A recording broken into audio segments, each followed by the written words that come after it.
대방열림과 함께하는 가장 확실한 영양사 합격의 길. 영양사 강의 진행 20여 년 이상, 수많은 합격생들이 추천하는 영양사 특강, 5인의 영양사 합격 전문 교수팀, 20여 년 이상 꾸준히 보완되어 온 강의용 교재. 유사상호를 주의하세요. 대방열림. 안녕하세요. 안녕하세요. 네, 반갑습니다. 예, 이제 저랑 한동안 단체 급식이라는 거를 공부하게 돼요. 예, 단체 급식 또는 저희가 급식 관리라고 부르는데, 이번 시간에는 제가 어떻게 강의할 건지, 그 다음에 단체 급식이란 어떤 건지, 그 다음에 주로 어떤 문제가 어떻게 기출되는지 그거 먼저 설명드릴 거예요. 그래서 저희 같은 경우는 이제 단체 급식, 급식 관리라는 거를 하게 되는데, 여러분들이 이제 영양사 자격증을 따시게 되면은 영양사로 일을 하시게 되잖아요. 그러면 영양사로 일을 하게 되면 뭐 임상 영양사로 일을 하실 수도 있고, 아니면은 급식 관리 영양사로 일을 하실 수도 있고, 상담 영양사로 가실 수도 있고, 아니면 뭐 제약회사 영양사, 연구 영양사 굉장히 종류가 많은데, 가장 많은 분야에서 일하시는 분들이 우리가 일반 영양사 또는 급식 관리 영양사라고 불리는, 여러분들이 그냥 좁은 의미의 영양사예요. 예, 그러다 보니까 이 단체 급식은 그 영양사들의 업무 위주로 저희가 공부를 할 거예요. 예, 그래서 단체 급식은 제가 강의를 하는 데 있어가지고 실제로 여러분들 보시면은 범위가 굉장히 넓어요. 그래서 여러분들이 식품영양학과 다니시면서 뭐 영양학이나 식품학이나 이런 건 확실하게 있잖아요, 과목이. 근데 단체 급식은 여러분들이 그 사이에 배운 뭐 마케팅이라든가 인사관리라든가 급식 경영이라든가 이런 것들이 전부 다 단체 급식에 들어가 있어요. 그래서 범위 자체가 굉장히 넓은 대신에 문제가 아주 까다롭게 나오진 않아요. 그 대신에 여러분들이 범위가 넓은 만큼 문제를 딱 봤을 때, 아, 이건 처음 보는 문제다 싶은 문제가 나와요. 너무 범위가 넓기 때문에. 그래서 여러분들이 저랑 단체 급식 공부를 하면서는 문제를 많이 보셔야 돼요. 많이 풀어보시고 많이 보시면은 실제로 문제 푸시는데 그렇게 까다롭진 않을 거예요. 그래서 요즘 트렌드 자체는 단체 급식이다 보니까 예전에는 문제가 약간 이론 위주로 나왔었거든요. 근데 요즘은 완전 실무 위주로 나와요, 단체 급식이. 예를 들자면은 이제 여성분들 같은 경우는 보통 우리가 권장 식사 패턴이라는 걸 통해 가지고 메뉴를 짜거든요. 그럴 때 뭐 1900 B 형태다라고 하면은 우리가 고기, 생선, 달걀, 콩류 이런 데서 보통 우리가 4회 정도, 하루에 4회 정도 식사를 하거든요. 그러면 예전에는 문제가 어떻게 나왔냐면은 우리가 1900 B 형태의 여성이 우리가 생선, 달걀, 콩류 이거를 하루에 몇 회 정도 섭취를 해야 되느냐라고 하면은 4회 섭취를 한다. 이게 답이었었어요. 근데 요즘은 문제가 어떻게 나오냐면은 이렇게 하는 여성이 아침에는 달걀을 60g 먹고 이제 점심 때는 생선을 이제 70g 먹고 그럼 80g 먹고 그러면 저녁에 우리가 쇠고기 볶음을 하려고 그러는데 과연 쇠고기를 몇 그램 먹어야 되느냐 이런 식으로 나와요, 문제가. 완전 실무 위주로 나온다는 거죠. 예. 그리고 예전 같은 경우는 그냥 뭐 손익분기점이 도대체 뭐냐. 그럼 손익분기점은 우리가 매출하고 수익하고 지출하고 똑같은 지점이다라는 게 답이었거든요. 근데 요즘에는 한 끼에 5,000원짜리 식사를 판다. 그러면은 여기 만약에 우리가 변동비가 4,000원이라고 한다면 과연 몇 끼를 팔아야 손익분기점에 해당하는가. 이런 식으로 문제가 나오거든요. 그래서 실제로 단체 급식은 저랑 37문제가 나와요. 그러면 그 중에서 적게는 3문제, 많게는 5문제 정도가 계산 문제거든요. 그래서 계산 문제나 이런 것도 제가 좀 상세하게 알려드릴 거예요. 그래서 여러분들한테 실제로 이런 문제가 나온다라는 걸 좀 상세하게 알려드릴 테니까 저 믿고 잘 따라와 주세요. 네. 그 다음에 또 하나 세 번째로는 단체 급식은 트렌드가 있어요. 요즘 트렌드가 뭐냐면 코로나예요. 코로나다 보니까 실제로 트렌드가 자주 바뀌는 게 단체 급식이 제일 자주 바뀌거든요. 위생법규 다음으로 자주 바뀌는 게 단체 급식이에요. 그래서 저랑 여러분들하고 수업하는 도중에도 바뀌어요. 막 그러다 보니까 그것도 제가 지속적으로 업데이트를 좀 해드릴 거예요.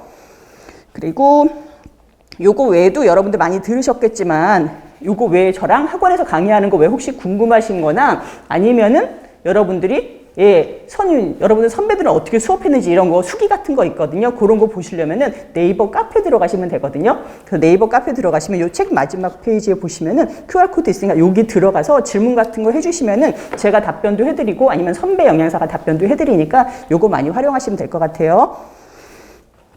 그래서 수업 들어가겠습니다. 예, 제가 처음에 말씀드렸던 것처럼 단체 급식 범위 너무 많기 때문에 제가 수업 바로 들어가도록 할게요. 그래서 수업 방식 설명드리면은 제가 단체 급식 수업할 때는 요 앞에다가 제가 키워드를 써드릴 거예요.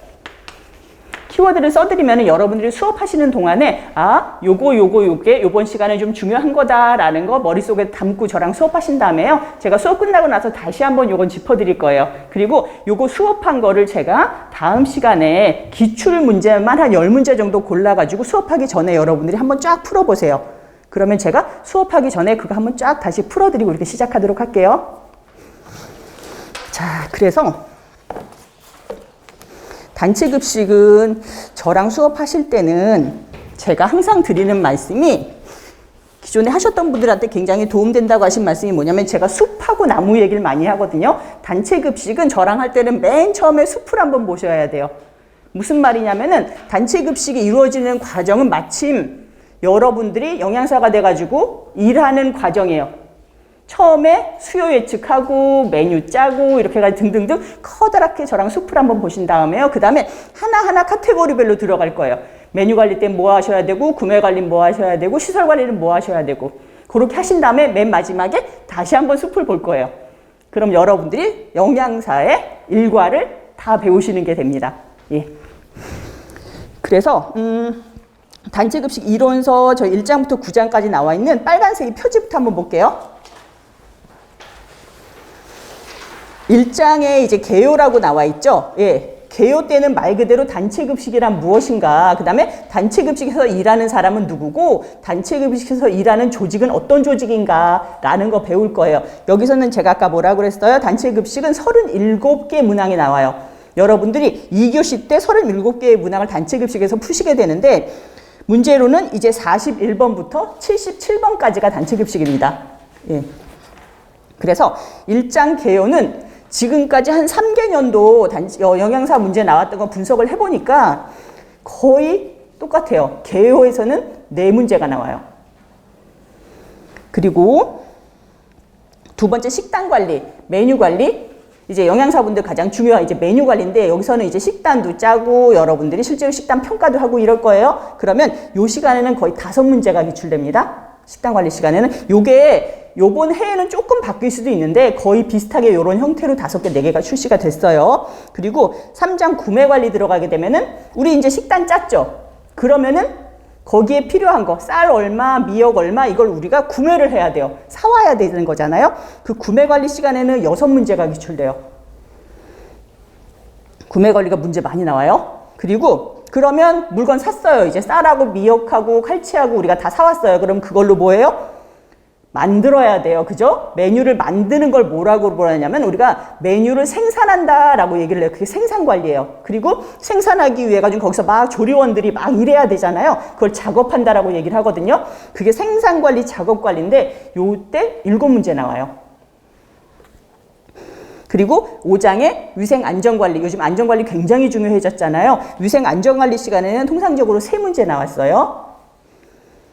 그리고 시설 설비 관리는 우리들이 일하는 주방 아니면 홀 이런 데 관리하는 거거든요. 그런 거에서 2문제 정도 나와요. 그 다음에 7장의 원가 및 정보 관리는 한 끼 우리가 5,000원에 팔고 4,000원에 팔고 그게 뭐로 구성되느냐. 예를 들자면 우리가 한 끼 5,000원을 받았어. 그럼 그 중에서 식재료비를 3,500원을 쓰고 인건비를 200원 쓰고 경비를 뭐 700원 쓰고 그리고 실제로 한 끼 팔아서 200원이 남았다 뭐 이런 거 있잖아요. 그게 원가 관리거든요. 그래서 원가 관리에서는 우리가 3문제 정도 기출됐었어요. 그 다음에 8장에서 인적 자원 관리라는 건 뭐냐면 아까 우리 1장에서 배운 영양사나 조리사나 조리원들 이런 사람들 어떻게 관리를 할 것인가 라는 것이 인적 자원 관리예요. 뭐 인사팀에서 하는 거 있죠? 그거 우리가 인적 자원 관리라고 부르는데 그러니까 그런 거예요. 조리사나 조리원들이 일하는데 예전 같으면은 그냥 돈을 주면 일을 잘하셨는데 요즘에는 동기부여를 해주고 옆에서 이렇게 같이 북돋워 줘야 되거든요. 그 관리예요. 여기서는 5문제 정도 기출됐습니다. 그 다음에 이제는 마케팅이 단체 급식에서도 중요해졌어요. 예전에는 그냥 그 공장에 계신 분들은 무조건 와서 드셨는데 요즘은 메뉴 납품 안 먹어요. 예, 그래서 마케팅 관리도 굉장히 중요해졌거든요. 그러다 보니까 마케팅 관리에서 이제 2문제 정도 나왔어요. 그래서 요렇게 합쳐서 이제 37문제 정도 나왔습니다. 그래서 여기다가 제가 추가로 좀 말씀드릴 거는 제가 프린트 나눠드렸는데 요게 자료실에서 출력하셔도 되고요. 예, 보시면은 맨 위쪽에 단체급식 계산 문제라고 나와 있거든요. 단체급식 계산 문제는 제가 좀 특별히 신경을 써서 해드릴 건데 다른 이론 같으면 사실 조금 이해하면서도 가능한데 단체급식 계산 문제는 여러분들이 실제 안 풀어보면 전혀 못 푸세요. 그러다 보니까 한번 볼게요. 어디서 나오냐면은 식단 관리에서는 영양 소요량 계산하셔야 되고 성인 환산치라는 게 있어요. 그 다음에 식사 구성안에서 우리가 권장 식사 패턴, 아까 잠깐 말씀드렸던 거 우리가 뭐 쇠고기를 몇 그램 먹을 것인가 하는 거 있죠. 그거 계산하는 문제 나오고요. 두 번째 구매 관리 쪽에서는 굉장히 많이 나오죠. 구매 관리에서 계산 문제 많이 나와요. 뭐냐면 내가 얼마나 발주할 것인가 발주량 나오고 과연 내가 재고 자산을 지금 얼마나 가지고 있는가라는 거 계산하는 거 나옵니다. 그 다음에 세 번째 생산 및 작업 관리에서는 생산성 지수라는 게 나오는데 요거는 별표 하나만 할게요. 여러분들이 이 생산성 지수가 문제 요즘 정말 많이 나오고 있어요. 과연 내가 이 식당에서는 한 시간에 몇 끼를 만들고 있느냐, 아니면 내가 이 식당에서 350끼가 나가는데 한 끼를 만드는데 몇 분이 걸리느냐라는 게 우리가 생산성 지수라고 부르거든요. 그 부분 계산 많이 나오고 있고, 그 다음에 위생 안전 관리에서 소독액 농도 구하는 거 나오고요. 그 다음에 시설 설비 관리에서 식당 넓이. 근데 요 두 가지는 안 나온 지가 오래됐는데, 예, 요것도 제가 알려드리긴 할 텐데, 요것도 문제가 나올 수 있는 계산 문제예요. 그리고 원가 및 정보 관리는 손익 분기점이라든가 식재료 비율, 인건 비율, 적정 식단가. 과연 내가 얼마를 받아야, 한 끼에 얼마를 받아야 이 식당에서 적자를 보지 않고 운영이 가능한가 하는 적정 식단가 계산하는 것까지 말씀드릴 거예요. 그래서 계산 문제는 주로 여기서 나와요. 네. 그래서 제가 그럼 일단 1장 급식 관리 개요부터 나가도록 하겠습니다. 제가 여기다가 키워드 오늘 적어주고 시작할게요. 단체 급식의 정의와 목적. 오늘 정말 첫 번째 시간이니까 단체 급식이 뭐다라는 것부터 배우도록 할게요. 단체 급식의 특징과 문제점.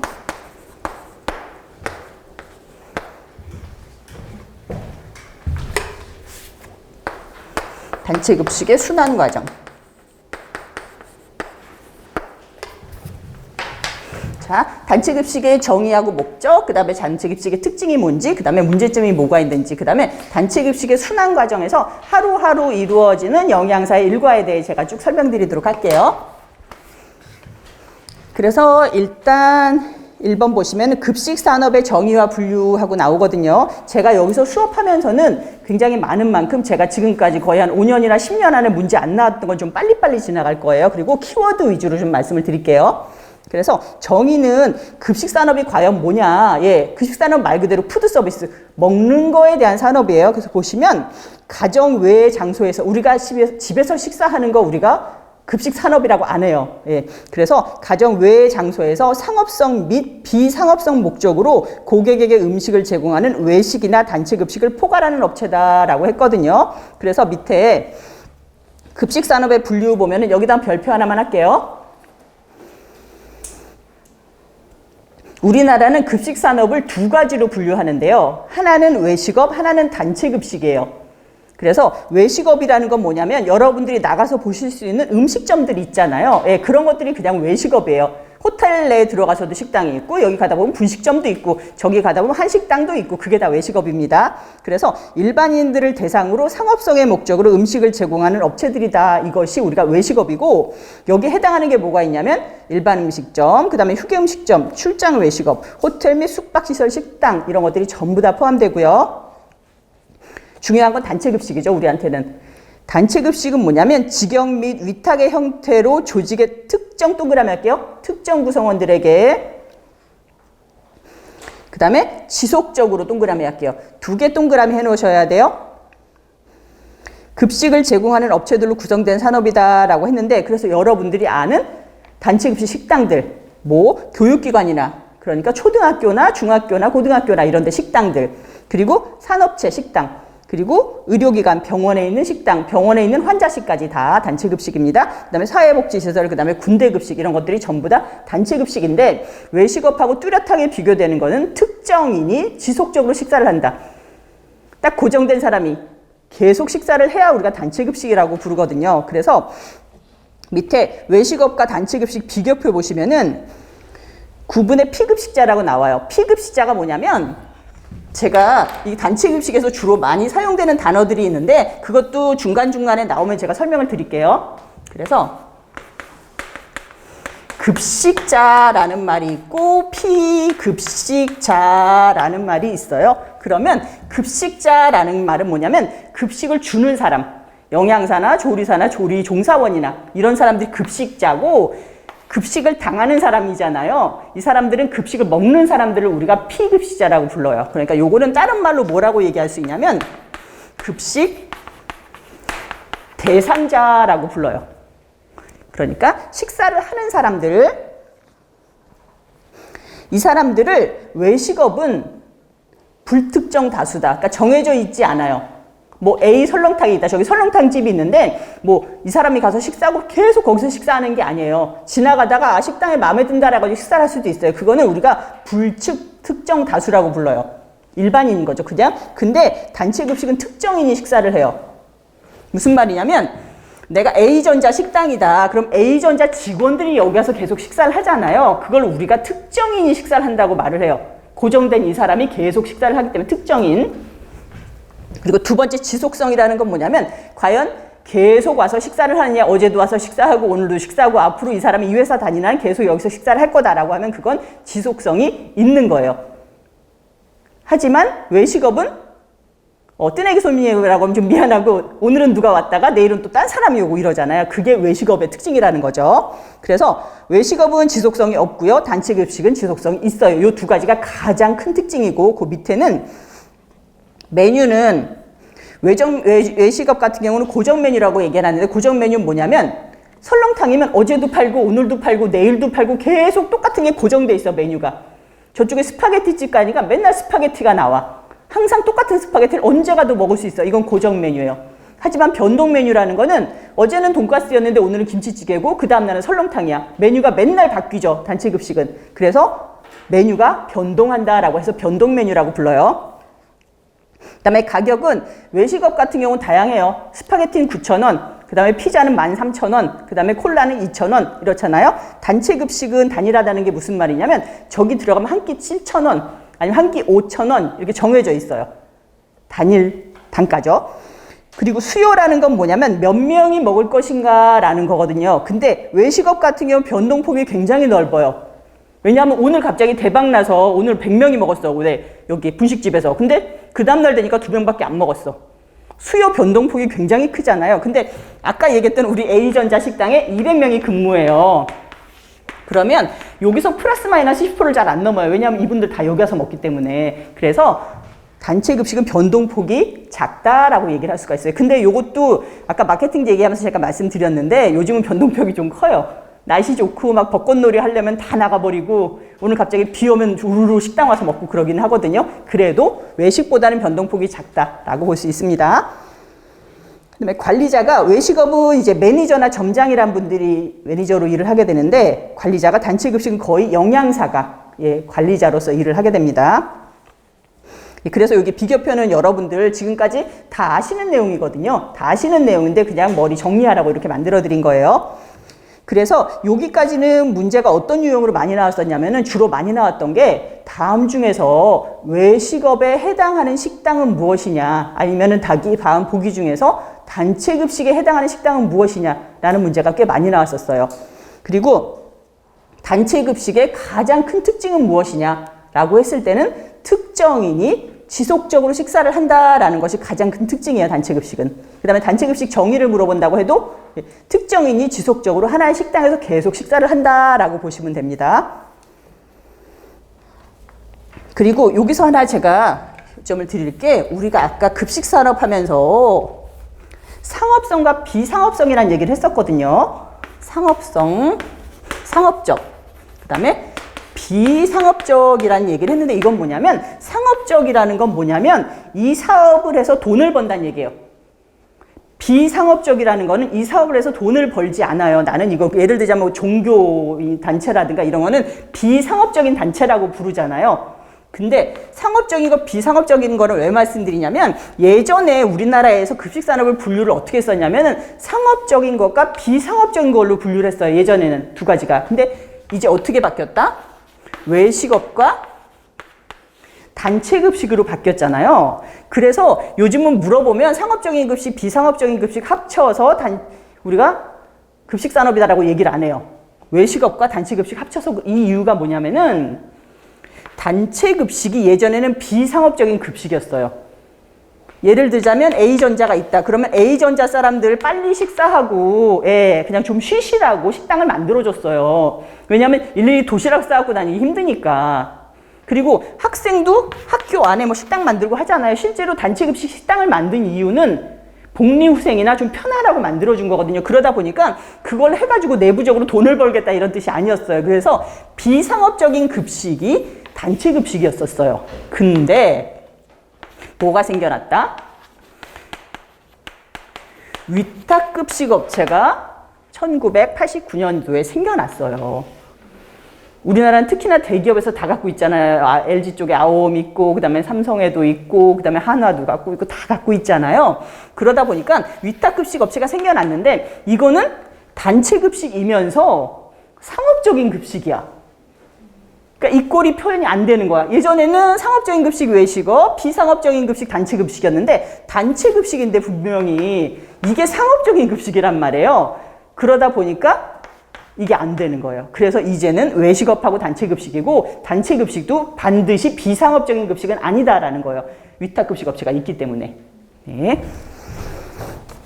그 다음에 급식산업의 최신 경향 말씀을 드릴 텐데 급식산업의 최신 경향은 아무래도 위탁 경영이 직영에서 위탁으로 아직까지 많이 넘어가고 있고 위탁이 아직까지 더 많아요. 우리나라는. 그리고 실제로 미국이나 일본 같은 데는 우리나라보다 이제 급식 문화가 좀 일찍 시작이 됐거든요. 그런데 보면 거의 90% 이상이 위탁급식을 하고 있기 때문에 우리나라도 위탁급식이 계속 좀 많이 늘어날 것 같아요. 그 다음에 프랜차이징. 이거는 뭐냐면은 단체급식도 프랜차이즈가 들어가서 하게 돼요. 여러분들 뭐 파리바게뜨나 이런 거 많이 운영하는 SPC라는 그룹도 이제 급식을 해요. 단체급식을. 그 다음에 뭐 본죽이나 이런 죽 팔던 그 회사도 급식을 시작했어요. 그런 식으로 이제 프랜차이즈화 된다는 거죠. 그리고 사업이 좀 다각화되고요. 그다음에 케이터링 서비스, 프리미엄 급식. 단체 급식은 사람들이 전부 다 싼 급식이라고 생각하잖아요. 단체 급식에서 옛날에는 뭐 6,000원, 7,000원 받는 건 상상도 못했어요. 근데 요즘에는 뭐 8,500원짜리 급식도 있고 9,000원짜리 급식도 있고 우리가 그거를 프리미엄 급식이라고 불러요. 그 다음에 친환경 급식, 그 다음에 IT와 웰빙이 좀 접목돼 있고요. 그 다음에 가정식사 대체품이라고 홈 리플레이스먼트라고 그러는데 뭐냐면은 예전에는 뭐라 그러지? 이렇게 떡볶이 같은 경우도 떡볶이 재료만 많이 팔았잖아요. 근데 떡볶이를 아예 만들어서 제공을 한다는 거죠. 그러니까 가정식사 대체품이에요, 말 그대로. 설렁탕도 이젠 다 끓여서 팔아요. 여러분들 백화점 가면은 설렁탕 재료를 파는 게 아니라 설렁탕을 끓여서 집에 가서 데워 만드세요라고 팔잖아요. 그런 게 가정식사 대체품이라고 볼 수 있어요. 그리고 여기다 한 가지 더 해가지고 코로나 때문에 뭐가 생겨났냐면 맞아요. 밀키트가 많이 생겨났어요. 뭐 부대찌개다 그러면 부대찌개 끓일 걸 가서 정말 끓이면 될 수 있게 햄도 다 잘라놓고 예전에는 햄 사가고 그 다음에 뭐 일일이 다 사가가지고 잘랐는데 다 잘라서 섞어서 끓이기만 하면 되는 그게 밀키트죠. 그리고 글로벌화 됐고요. 그리고 그 옆에가 이제 배달식하고 무인한데 이게 코로나 영향 때문에 생겨났어요. 그죠? 아무래도 비대면을 하다 보니까 사람들이 무인화, 사람이 없는 거를 원하고 그 다음에 배달식을 많이 선호하게 됐다는 것이 요즘 가장 최근 경향이라고 보시면 됩니다. 그래서 요거는 한창 때 문제가 굉장히 많이 나왔었는데 다음 중에서 단체급식의 최신 경향이 아닌 것은 하고 문제가 꽤 많이 나왔었어요. 그래서 뭐 예를 들자면 오답으로 뭐가 나왔냐면은 지금 메뉴가 굉장히 다양화되고 있기 때문에 위생관리는 좀 소홀해졌다. 이러면 오답이에요. 오히려 이렇게 메뉴가 다양해지면서 위생관리가 훨씬 더 중요해졌다. 이렇게 보셔야 되는 거고 그 다음에 또 오답으로 자주 나오는 게 뭐였었냐면은 우리나라는 상업성과 비상업적인 급식이 점점 더 뚜렷해지고 있다. 이런 게 오답이에요. 오히려 이렇게 메뉴가 다양해지면서 위생관리가 훨씬 더 중요해졌다. 이렇게 보셔야 되는 거고 그 다음에 또 오답으로 자주 나오는 게 뭐였었냐면은 우리나라는 상업성과 비상업적인 급식이 점점 더 뚜렷해지고 있다. 아니에요. 틀린 답이에요. 왜냐하면 이게 서로 섞이고 있거든요. 위탁급식 때문에. 그래서 둘이 뚜렷해지고 있다라고 하면 틀린 답이에요. 그 다음에 뭐 인건비가 비싸지고 있는 건 맞죠. 인건비가 비싸지고 있기 때문에 메뉴가 이제 복수가 아니라 점점 단일 메뉴로 진행되고 있다. 이래도 틀려요. 메뉴는 여러분들 점점 더 다양해지고 있어요. 지금은 메뉴 한 가지 나오는데 식당 거의 없어요. 보통 복수 이상 메뉴에 주면서 선택성을 주거든요. 네, 그런 게 주로 틀린 답이었습니다. 그 다음 장에 이제 단체급식의 정의와 목적 볼게요. 단체급식 정의는 우리가 앞에서 말씀드렸어요. 특정한 사람들을 대상으로 지속적으로 음식을 공급한다라고 했는데 그 밑에는 법적 근거를 좀 알려드릴게요. 식품위생법 제2조 제12항에 보면은 집단급식소란, 근데 아직까지 법에는 집단급식소란 영리를 목적으로 아니한다라는 말은 들어가 있어요. 근데 집단급식소 중에서도 이제 위탁급식 하는 데는 영리를 목적으로 하지만 아직까지 법적으로는 이렇게 돼 있어요. 그래서 법적으로 얘기하는 집단급식소는 영리를 목적으로 하지 아니하면서 특정 다수인에게 계속적으로 음식을 제공한다. 이 세 가지가 다 들어가 있어야 집단급식소의 정의입니다. 그 다음에 뭐 기숙사나 학교, 유치원, 어린이집이나 병원이나 사회복지시설이나 산업체나 등등 그 밖에 후생기관 등등이고요. 그 밑에 볼게요. 식품위생법 시행령 제2조에 의하면 집단급식소는 1회 동그라미 할게요. 50명 이상에게 식사를 제공해야 우리가 집단급식소라고 불러요. 저쪽에 공장이 조그만 공장이 하나 있는데 한 5명이서 식사를 해요. 그럼 우리가 집단급식소라고 안 불러요. 우리가 1회 50명 이상이라고 집단급식소라고 부르고요. 그 다음에 식품위생법 시행령 제21조 8항에 보면 식품접객업에 들어가요. 위탁급식은.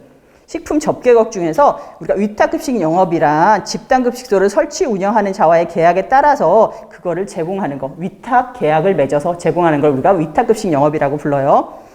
그래서 여기서는 주로 어떻게 나왔었냐 문제가 아까 뭐라 그래서 단체급식 정의 2가지, 특정인에게 지속적으로 식사를 제공한다. 그 다음에 집단급식소라는 건 법적인 근거에 의하여 50명 이상이다라는 거 꼭 알아두세요. 그 다음에 목적이 나오는데 목적은 제가 별표 하나만 할게요. 저도 이제 급식 쪽으로 제가 한 20년 정도 강의를 하다 보니까 약간 문제 트렌드가 있거든요. 그래서 옛날에는 너무 중요하고 망령이 많이 나왔는데 요즘 안 나오는 문제도 있고 그래요. 근데 이 목적은 옛날엔 정말 문제가 많이 기출됐는데 요즘 거의 한 5년 동안 한 번도 안 나왔어요. 그러긴 하지만 옛날에는 정말 별표가 한 5개 붙을 정도로 많이 나왔던 문제거든요. 그래서 단체급식에서 이제 목적은 우리가 2가지로 나뉘는데 하나는 고유의 목적과 하나는 공통의 목적이 무슨 말이냐면 우리가 앞으로 단체급식을 분류를 할 건데 단체급식 분류를 여러 가지로 할 거예요. 급식 체계에 따라 분류도 할 거고 운영 형태에 따라 분류도 할 거예요. 근데 단체급식을 분류하는 가장 일반적인 방법은 뭐냐면 아까 말씀드렸던 피급식자 있죠. 급식 대상자. 그 사람 대상으로 우리가 분류를 하는 거예요. 예를 들자면 유치원에서 급식이 이루어지면 유치원 급식이에요. 병원에서 급식이 이루어지면 병원 급식이고요. 대학교에서 급식이 이루어지면 대학교 급식이에요. 이런 식으로 먹는 사람 대상으로 우리가 분류를 하거든요. 그래서 이 먹는 사람 대상으로 분류를 했을 때 공통 목적이라는 거는 단체급식소에서는 누구든지 갖는 목적이고 고유의 목적이라는 거는 병원만의 목적, 산업체만의 목적, 공장만의 목적, 학교만의 목적 이렇게 자기만의 목적이 있다는 얘기거든요. 그래서 한번 볼게요. 공통의 목적은 식사가 이루어지는 어디서나 갖게 되는 목적이에요. 보시면은 피급식자의 건강 유지 및 증진이다. 이건 당연한 거죠. 식사하는 사람들. 그 다음에 편리성 제공과 비용을 절감하기 위해서다.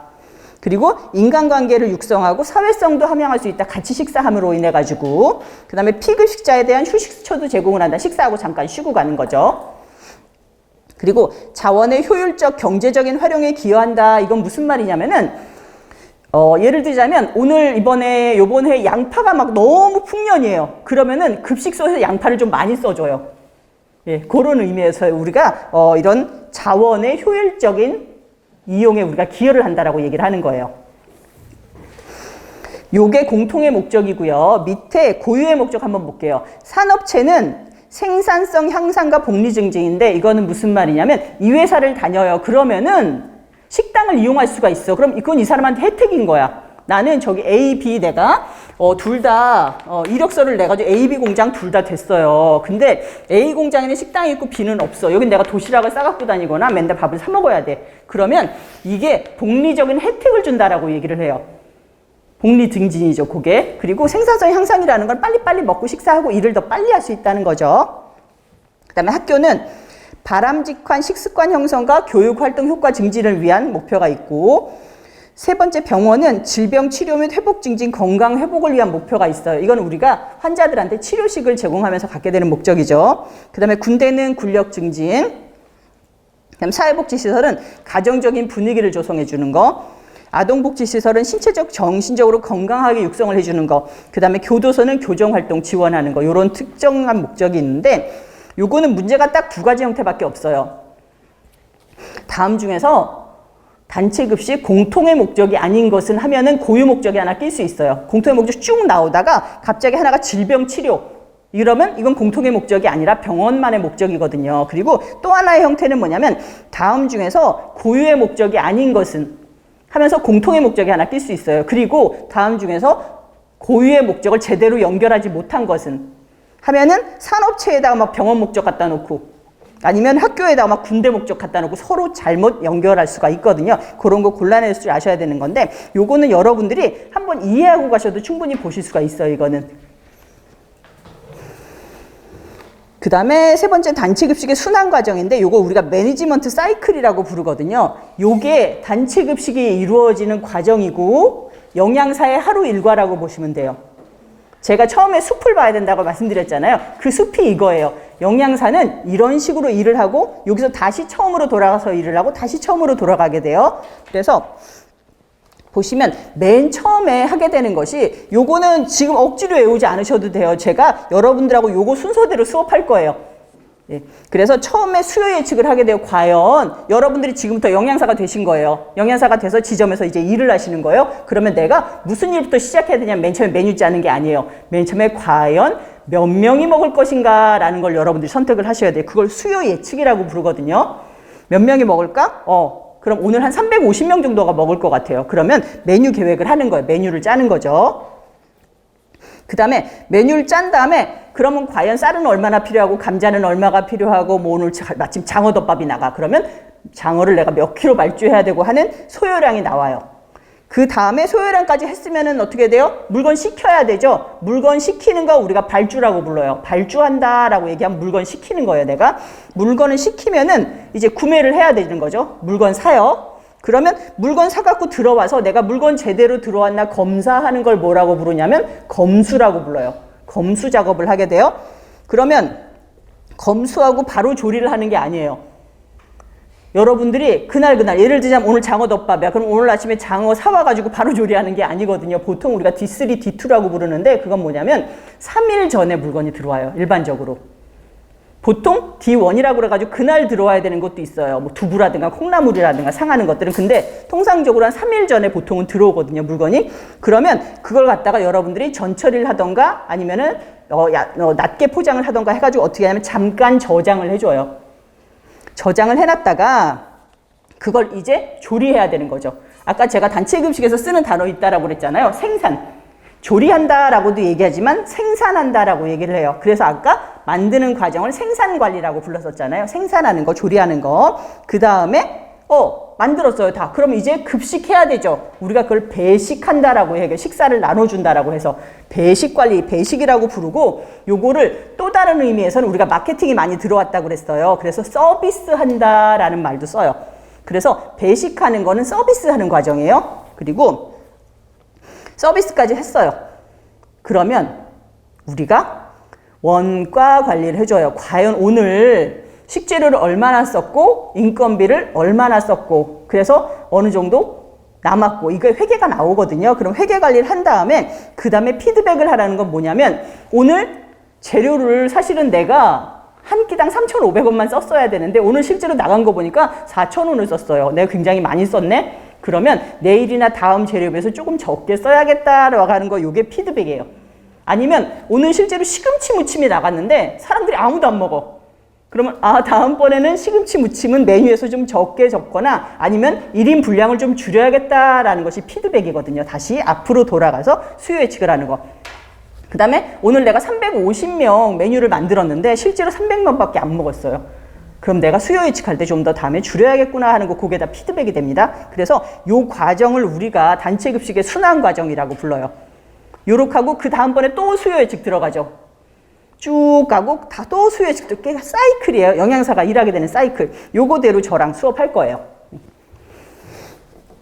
그래서 그 밑에 계획 실시 평가라는 게 나오는데 앞으로 이제 영양사가 하는 업무에 대해서 너무 많을 거예요. 영양사가 실제로 너무너무 많은 일을 해요. 그러다 보니까 이렇게 수도 없이 나올 건데 요거는 제가 경영 관리에서 다시 한번 말씀드릴 거지만 우리가 경영 관리가 이게 순환하는 거거든요. 그러다 보니까 우리가 어떻게 얘기를 하냐면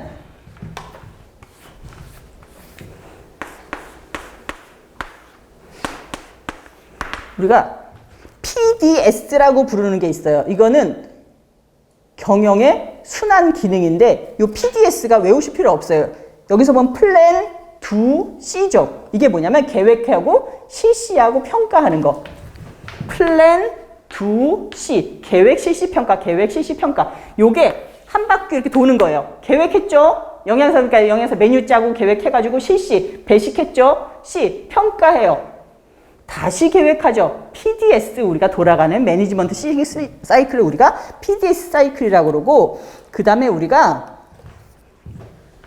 POC라는 게 있는데 요거는 제가 조직할 때 다시 한번 해드릴 건데, 저건 뭐냐면 내가 계획 세웠다가 그 다음에 조직을 만들고 그 다음에 우리가 뭐예요? 컨트롤, 통제한다라는 거에서 POC라고 부르는데 영양사 업무 같은 경우는 주로 PDS로 많이 나누긴 해요. 그래서 여러분들 제가 PDS라고 써놨는데 계획에 필요한 거는 인력 계획, 영양 계획, 메뉴 계획, 운영 계획, 구매 계획 등등등 많아요. 이런 것들이 다 계획에 들어가고요.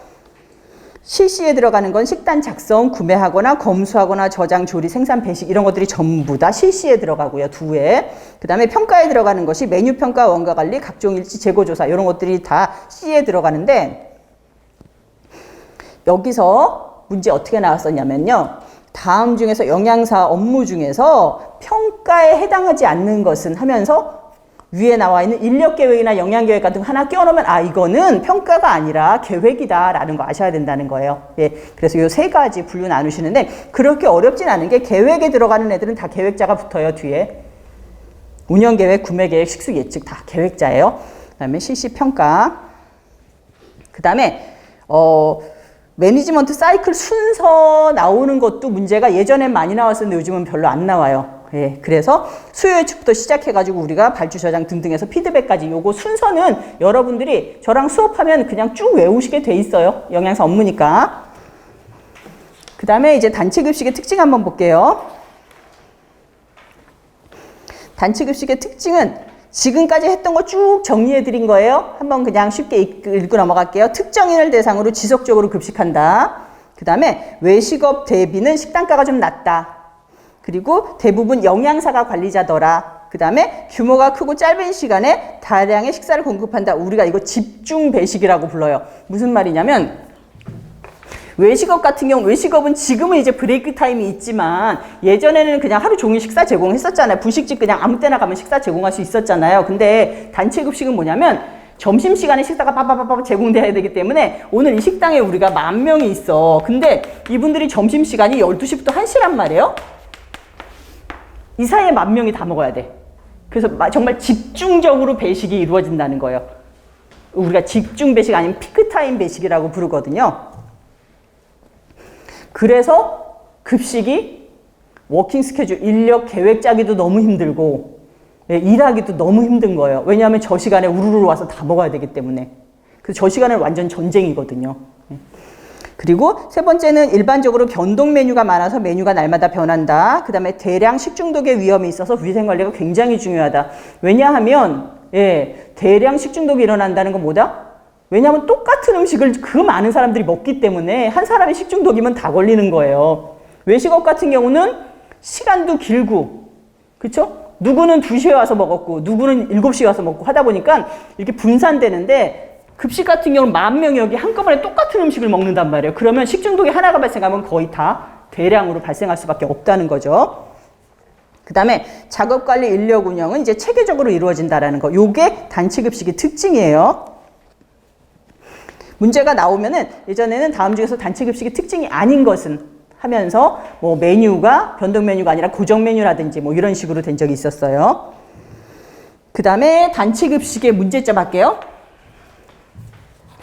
단체급식은 문제점이 있을 수밖에 없는 게 여러 명이 한꺼번에 식사를 하기 때문에 불만이 생길 수밖에 없어요. 그래서 여러분들 혹시라도 주변에서 단체급식에 와서 요즘은 이제 많이 해요. 근데 예전에는 와가지고 식사를 해보더니 와, 이 식당 단체급식 너무 맛있다라는 얘기 안 하잖아요.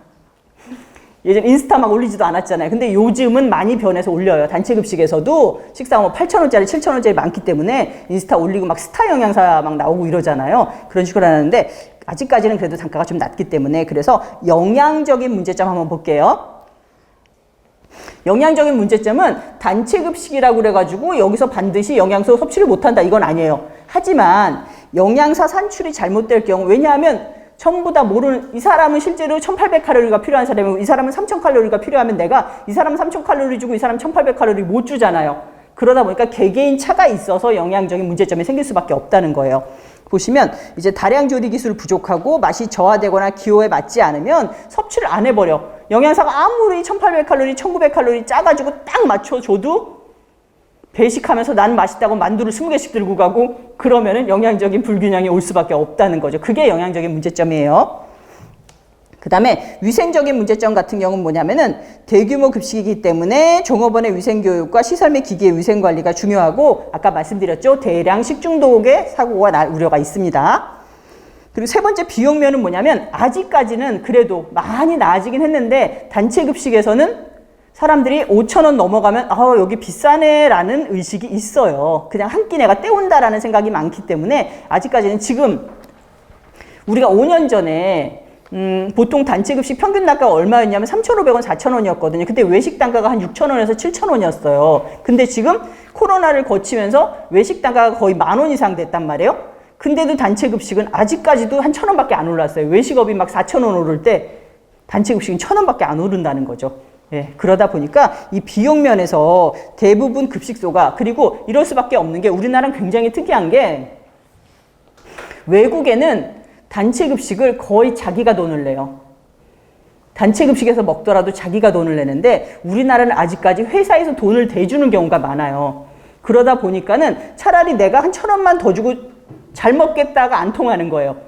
회사에서 한 사람 뭐 100원 올려줘도 이건 전체적으로 보면 1년에 막 1억이니까 회사에서 잘 안 올려주는 거죠. 그걸. 그러다 보니까 가격이 아직까지 낮을 수밖에 없어요. 그리고 사람들 입장에서 공짜로 먹는데 뭐 이 정도만 해도 잘 먹지 이런 생각들이 좀 있기 때문에 그래서 시설비도 절약해야 되고 등등 합니다. 그래서 대부분은 식당이 이제 지하에 많이 위치하잖아요.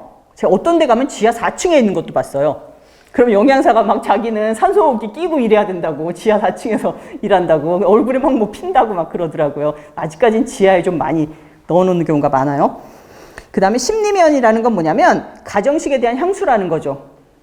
솔직히 저도 이제 집에서 음식 하잖아요. 그리고 실제로 나가서 이렇게 단체급식 일하는 거 보면 단체급식에서 훨씬 더 깨끗하게 닦아요. 집에서는 한 번만 대충 헹굴 거 거기서는 혹시라도 문제 내면 안 돼가지고 몇 번을 닦거든요. 거기다 음식도 온갖 레시피 맞춰가지고 하고 집에서 막 대충대충 하잖아요. 그래도 아직까지는 집에서 만든 게 더 맛있다는 사람들이 많아요. 이게 가정식에 대한 향수 때문에 우리 엄마가 끓여주는 김치찌개 그게 최고인데 라고 얘기를 하거든요. 예, 그래서 이 가정식에 대한 향수 때문에 심리적으로 단체급식은 맛이 없어 라고 생각한다는 문제점이 있다는 거죠. 그래서 실제로 그 뒷장 넘기게 되면 개선 방안이 있어요. 그냥 이렇게 할 게 아니라 개선 방안을 많이 만들었죠. 그래서 기호도 충족 및 잔식 해소란 말이 나오는데 이건 뭐냐면은 사람들이 음식을 남기거나 이러는 게 있잖아요. 그렇기 때문에 이거를 좀 우리가 어떻게 개선해보자 라고 해서 지속적인 모임, 과연 이 집단은 내가 영양관리를 맡은 이 집단은 무슨 음식을 좋아하느냐, 닭을 좋아하느냐, 돼지고기를 좋아하느냐, 아니면 튀김 요리를 좋아하느냐, 찜 요리를 좋아하느냐, 이걸 자주 설문조사 같은 걸 해가지고 잔반 안 남기게 아니면 이 사람들이 만족할 수 있도록 우리가 많이 조사를 하기 시작했다는 거죠. 요게 개선 방법이고요. 그다음에 급식 관리자의 자질을 많이 향상시켰어요. 그래서 우리가 요즘 급식 경영이란 말 많이 쓰죠. 급식 자체가 정말 경영이 됐어요. 예. 그리고 세 번째는 위생적인 급식 관리를 위해서 우리가 햇섭 인증 많이 받기 시작했고요. 합리적인 경비 절감인데 그냥 경비 절감을 해서는 안 되고 합리적으로 경비 절감을 해야 돼요. 우리가 사실은 원가 관리 하다 보면은 가장 쉽게 할 수 있는 경비 절감이 뭐겠어요? 여러분들 만약에 내가 한 끼에 5,000원을 받고 있어요. 근데 내가 여기서 재료비를 3,500원을 쓰고 있어요. 70%나 쓰고 있단 말이야? 그러면 근데 운영하다 보니까 원가 관리를 하다 보니까 뭐 마이너스 100원씩 막 적자가 나는 거야. 한 끼 팔아가지고. 그러면 가장 쉽게 줄일 수 있는 게 뭐겠어요? 재료비잖아요. 인건비는 생각보다 못 줄여요. 자를 수가 없어서. 그래서 재료비를 쉽게 줄여요. 3,500원 재료비를 김치를 국내산을 쓰다가 갑자기 중국산을 써.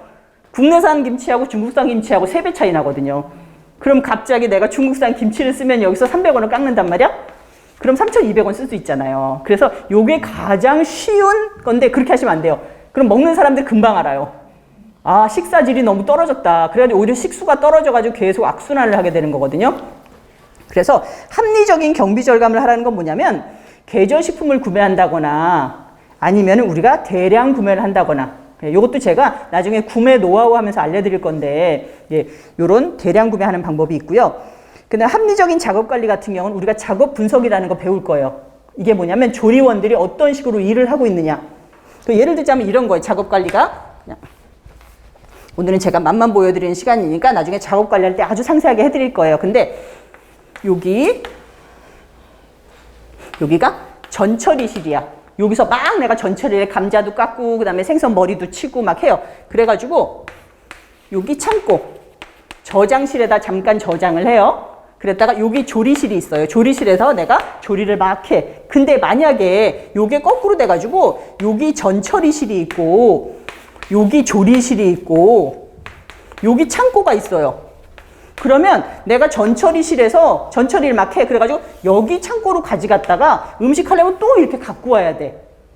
이러면 쓸데없는 길이 하나 더 생겼죠. 최단거리가 아니에요, 이거는. 그래서 그러면은 요거를 중간으로 바꿔주는 거, 요게 작업 관리한다라고 불러요. 쓸데없는 작업을 내가 정리를 해주는 거죠. 예. 그래서 저런 작업 관리 같은 걸 통해서 좀 우리가 가격을 맞추는 거. 그 다음에 시설의 쾌적성 유지, 그리고 마지막으로는 경영자의 이해. 경영자의 이해라는 거 갑자기 생뚱맞죠? 이게 무슨 말이냐면 아까 뭐라 그랬어요?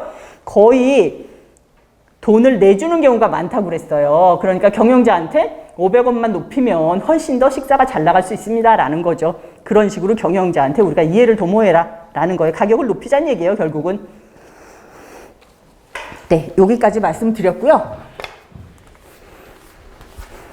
요번 시간에 한 거 제가 다시 한번 정리해 드릴게요. 단체 급식의 정의는 가장 중요한 것이 뭐다? 특정인에게 지속적으로 식사를 제공하는 거다. 그 다음에 목적은 두 가지가 있었어요. 공통의 목적이 있었고 고유의 목적이 있었습니다. 그리고 단체 급식의 특정인은 마찬가지로 특정인에게 지속적으로 식사를 제공한다. 그리고 문제점은 아까 영양적인 거, 심리적인 거, 비용적인 거 있었죠? 예, 그런 거 여러분들이 카테고리별로 알아두시면 좋다라고 말씀을 드렸고, 단체 급식의 순환 과정은 제가 마지막으로 한 번만 더 해드릴게요. 처음에 수요 예측을 하고, 요거 여러분들이 계속해서 반복하시면 저절로 머리에 들어가요. 수요 예측하고, 그 다음에 메뉴 짜고, 그 다음에 우리가 소요량 예측한 다음에 검수가 아니라 구매를 하시는 거예요. 발주하고, 구매하고, 검수하고. 그 다음에 우리가 잠깐 저장을 했다가 그 다음에 조리, 생산 관리를 하시는 거예요. 조리 막 한 다음에 그 다음에 배식을 해요. 음식 나갔죠? 사람들한테 음식 나갔으면은 그걸 갖다 내가 실제로 오늘 나갔던 거에 대해 원가 관리를 하시는 거예요. 과연 얼마가 나갔고 얼마를 썼다라는 거. 그러고 나서 다시 피드백해서 다시 수요 예측을 한다. 이것이 우리가 전체적으로 볼 때 단체 급식의 순환 과정이라고 보시면 돼요. 예, 여기까지 말씀드렸고 다음 시간부터는 단체 급식의 발전 나가도록 할게요. 예, 수고하셨습니다. 네.